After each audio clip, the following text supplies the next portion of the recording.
अचानक से क्या हो गया? ये जो गूंगे नेता थे, जो राम गोपाल मिश्रा के मौत पे चुप थे और पैर में गोली लगने पे लग रहा है कि क्या हो गया, एक ही पैर पे कूद रहे तमाम नेता, आपको क्या लग रहा है इसके पीछे का कारण क्या है? जाहिर तौर पर जिस गाड़ी में सपा का झंडा समझो उसमें बैठा गुंडा, ये हमारे पूर्वजों ने कहा था।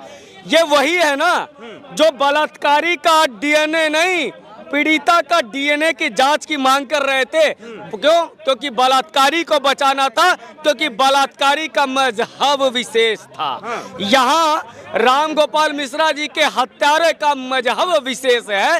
वो मजहब विशेष वालों जिसको बचाने के लिए अखिलेश यादव की सरकार इतनी नीचे चली गई थी कि आतंकवादियों से भी केस वापस ले रहे थे। यहाँ तक कि कोर्ट ने कहा था कि इनको पद्मश्री दे दोगे क्या? ये आतंकवादियों के साथ खड़े होने वाले लोग। प्रश्न ये है कि एक जैसा पैटर्न हमेशा दिखता है। एक जैसा पैटर्न इसलिए दिखता है कि ये अब्दुल अपने छत पर पत्थर पेट्रोल बम रखेगा, नीचे सलेम फरेज सरफराज निकलेगा और पत्थर कंकड़ मारेगा, भीड़ में घुस के नाचेगा और बाद में एक हिंदू बच्चे को खींच कर ले जाएगा, चाहे उसका नाम अंकित शर्मा हो, चाहे उसका नाम राम गोपाल मिश्रा हो, चाहे उसका नाम गोपाल हो, चाहे उसका नाम अभिषेक हो, चाहे उसका नाम दिलबर नेगी हो, चाहे उसका नाम कोई भी हो, उसकी हत्या हो जाएगी। क्योंकि उसे पता है कि उस हत्या को जस्टिफाई करने के लिए ये अखिलेश यादव, और इन पे तो आरोप लगाता ना, एक शब्द था लोगों ने दिया था उत्तर प्रदेश का, मुल्ला मुलायम। ये वही दौर है ना जब ये कहते थे लड़के हैं, लड़कों से गलती हो जाती थी।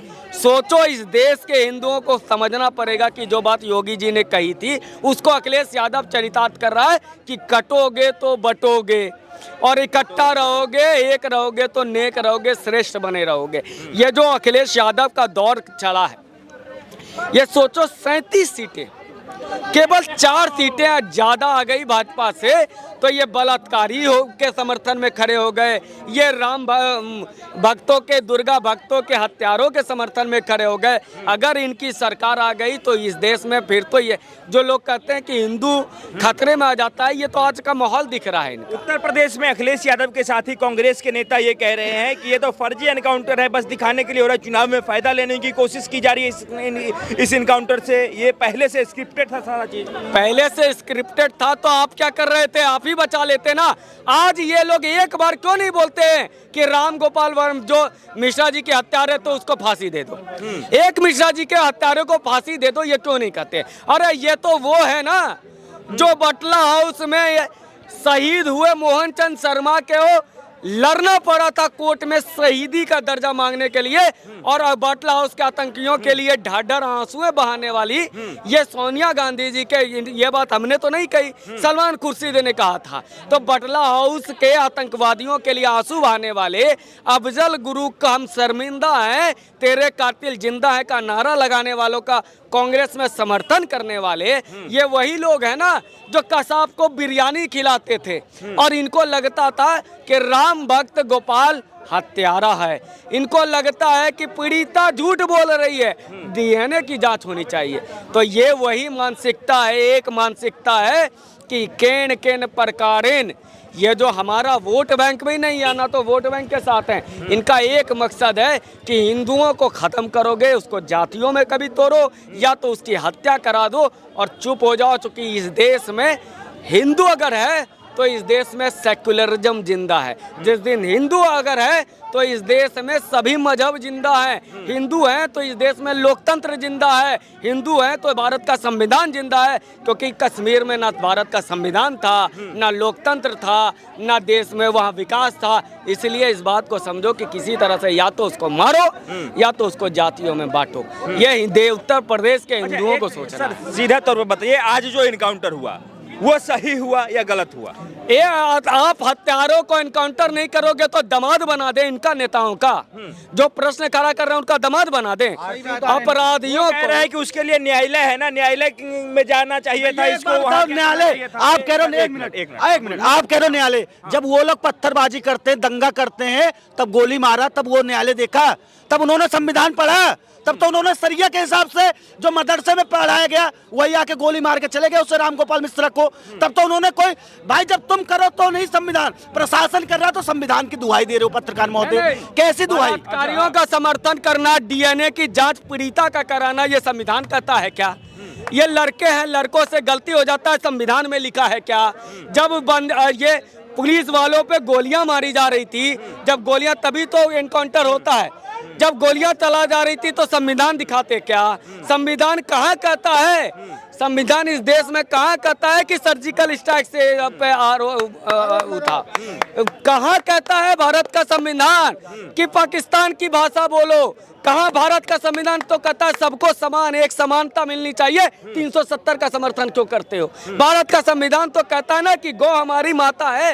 भारत का संविधान राष्ट्रीय पशु का दर्जा देता है, क्यों नहीं मानते हो? इस देश में एक जैसा कानून की मांग करता है, समान नागरिक संहिता की बात करता है भारत का संविधान का 242वां। तो फिर ये बता दो ना, क्यों नहीं यूसीसी का समर्थन करते हो? भारत का संविधान तभी क्यों इनको याद आ जाता है जब मारने वाला हत्यारा कोई अफजल, कोई सरफराज, कोई तलीम, कोई मलिन होता है। इसको तभी याद नहीं आता है जब मरने वाला राम गोपाल शर्मा होता है, राम गोपाल मिश्रा होता है, या रिंकू शर्मा होता है, या दिलबर नेगी होता है। अभी हाँ, मतलब अभी से कुछ देर पहले अखिलेश यादव ने इस इनकाउंटर पे अपना बयान दिया है कि ये जो इनकाउंटर है वो सरकार अपनी नाकामियों को छुपाने के लिए कर रही है। सरकार को पता था कि वहाँ दंगा होगा, वहाँ फिर भी पुलिस तैनात क्यों नहीं किया? उसके बाद जब दंगा हो गया तो इनकाउंटर कर रही है। और इनकाउंटर में अगर यदि आप हमें नाम नहीं भी बोलेंगे किसका हुआ है, तो भी मैं कह सकता हूँ कि किस धर्म के लोगों का इनकाउंटर हुआ होगा, ये कह रहे अखिलेश यादव। यही सवाल इन्होंने कुछ दिन पहले वाले जब इनकाउंटर हुए थे तब किया था। उसमें तो या ठाकुर भी थे, मिश्रा भी थे, यादव भी थे, मुसलमान भी थे, तब क्यों नहीं कहा गया था?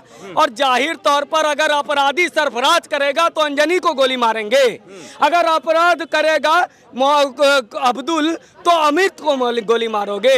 ये सवाल ही एक है। और अखिलेश यादव से सबसे पहले 3rd डिग्री देके पूछा जाना चाहिए कि इसको कैसे पता था कि वहाँ दंगा होने वाला है? इसको कैसे पता कि सरकार को पता था कि दंगा होने वाला है?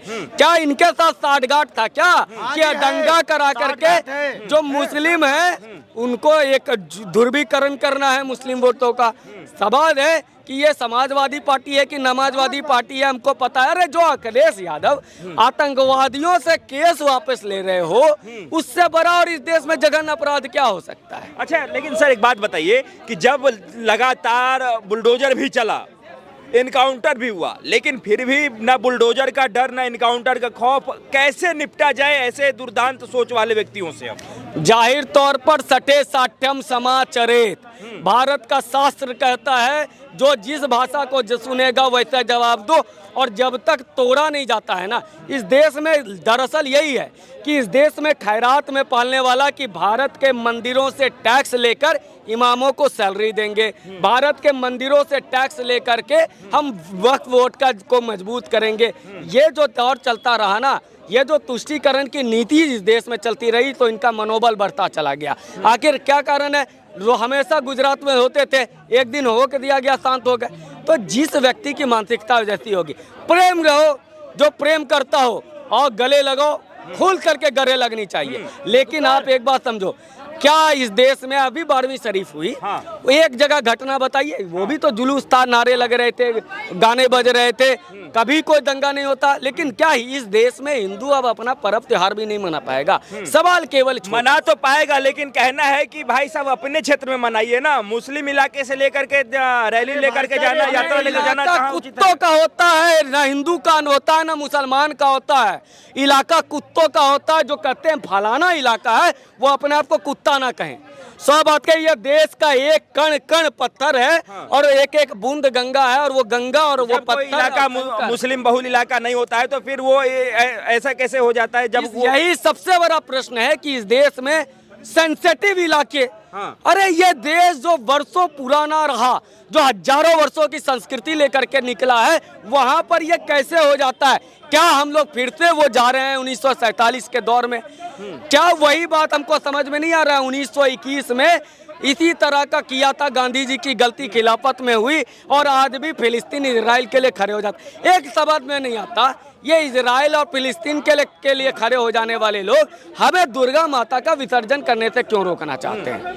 हम नू में भी अगर पूजा करें तो हरियाणा हो, तेलंगाना हो, ये कहते हैं यूपी में चुनाव है। अरे तेलंगाना में हुआ भाई, झारखंड में हुआ, बिहार में हुआ, अभी कौन सा चुनाव है? चुनाव में, दिल्ली में तो चुनाव होने के बाद दंगे हुए थे। एक मानसिकता यही है कि इनको चीड़ है। आज ये जो बातें चल रही है, हाल तकैया करना छोड़ दें, एक्सपोज हो चुके हैं। सच्चाई यही है कि ये अब दौर उस समय का आ चुका है जो 1942 से लेकर 1947 का था। यह देश में क्या फिर से एक विभाजन करने को तैयार है? अगर नहीं है तो फिर सख्ती से प्रशासन निपटे। और प्रशासन, जनता ने उनको वोट दिया, जनता को स्वीकृति है कि आपको जो करना है करो। हत्यारों को पैर में गोली मार रहे हो, भाग रहा है तो मारी जानी चाहिए। ठीक है, बहुत बहुत धन्यवाद। भाई साहब 1 मिनट। हाँ, देखिए पत्रकार महोदय, अगर आप बहराइच की घटना की बात करेंगे, अगर बहराइच में ये घटना रोकनी है, अगर जड़ से इस घटना को खत्म करना है, तो मैं एक ही सवाल करूंगा आपसे और बार बार करूंगा कि इस देश में जो अनलीगल मदरसे हैं उनको बंद कर देना चाहिए। इस देश में जो मौलाना भड़काऊ स्पीच देते उनको जेल में बंद कर देना चाहिए। इस देश में जो कट्टरपंथी हैं उनको तुरंत नजर बंद करके उनको जेल में डालना चाहिए। उनको तुम खुलेआम घूमने दे रहे हो, तो भाई वो बम नहीं फोड़ने का सलाह देंगे अपने बच्चों को, अपने शिक्षकों को और अपने चेलों को, तो और क्या सलाह देंगे? वो तो सीधा मदरसे में पढ़ाते कि जाके फट जा 72 हूरें मिलेंगी, तुझे नबी के यहाँ तुझे स्वर्ग नहीं जन्नत मिलेगी।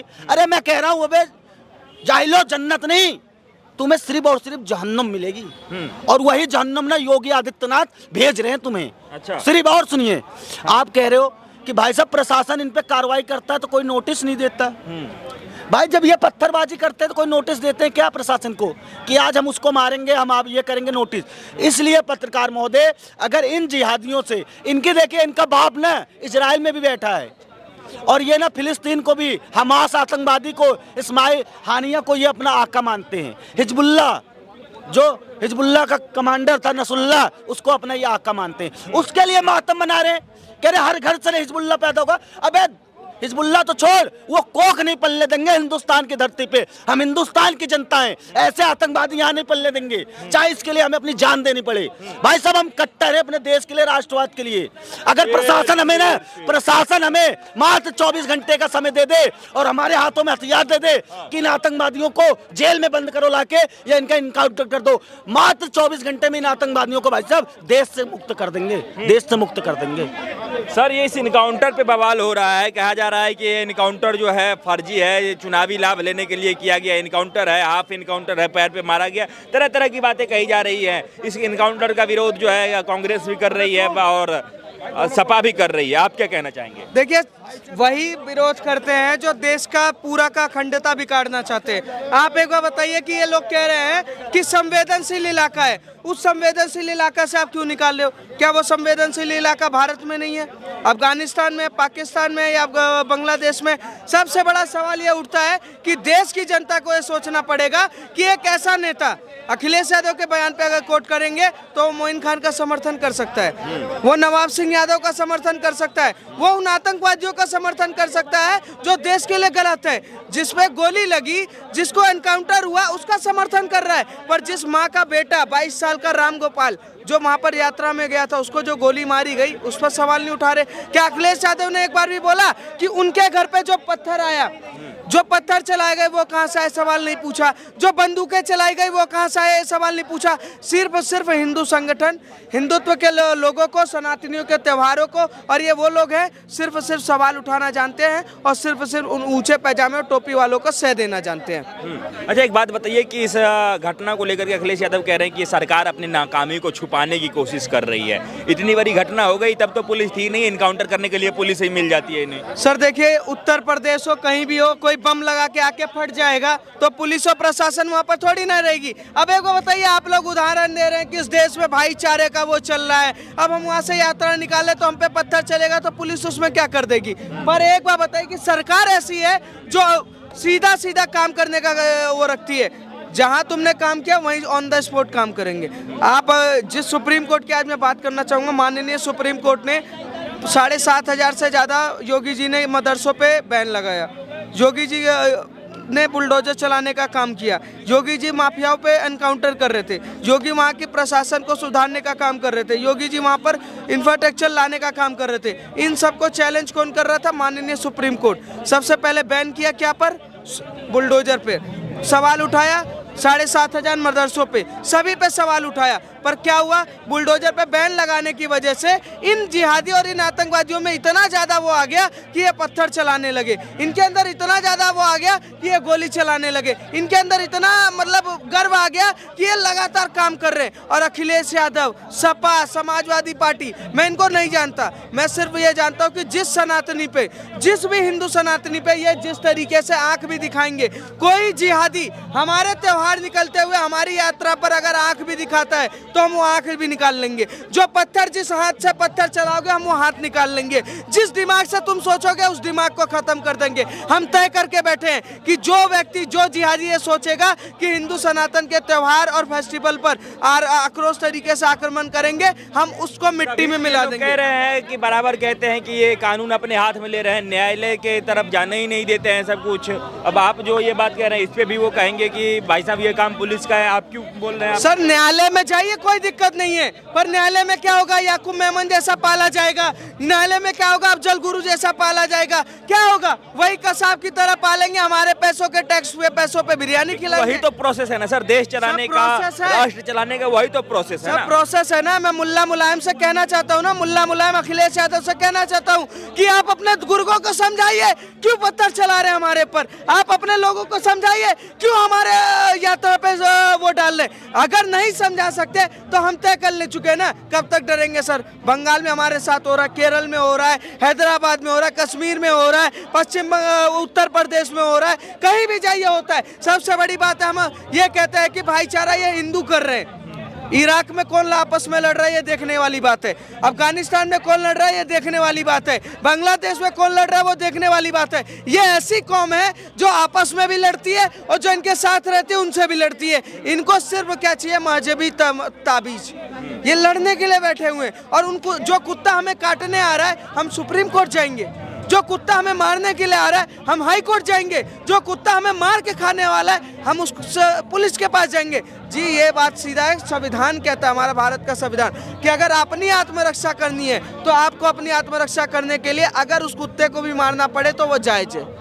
तो मैं सीधी सी बात करूंगा कि भारत का संविधान कहता है कि आप अपने आप को बचाने के लिए किसी भी कुत्ते को मार सकते हो। तो जो कुत्ता पत्थर चलाएगा हम उसको बताएंगे।